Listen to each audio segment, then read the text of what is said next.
Мораны дуб – гэта унікальны матэрыял. Для яго стварэння прыродзе неабходна тысячы гадоў. Дрэва здабываюць з глыбіні рэк і балот у тых месцах, дзе яно расце дзесяткі стагоддзяў. У выніку змены рэчышча і размыву берага, на якім расла шырокая дубрава, магутныя расліны апынуліся пад тоўшай вады. І ўжо глыбока на дне, дзякуючы наяўнасці ў сваім складзе дубільных рэчываў, яны жылі тысячы гадоў пад вадой. Это природный, это экологический, очень безупречный материал. И он на клеточном уровне абсолютно безупречен.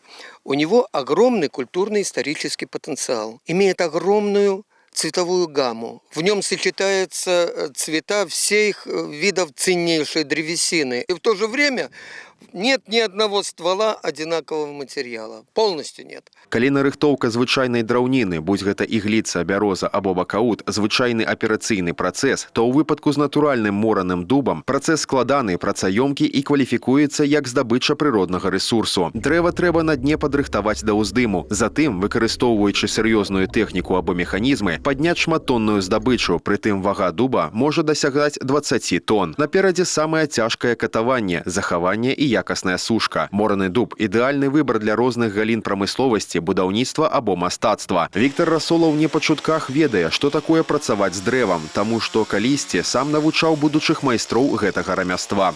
Я сейчас вот занимаюсь больше раньше ложками, ковши, там, ладьи. Сейчас я уже перешел на мелкую пластику. Насколько я знаю, мореный дуб материал довольно податливый, но там есть один недостаток. Он когда лежит в реке, там, он же потрескан, как правило. В трещины забивается песок и очень быстро садится, любой инструмент.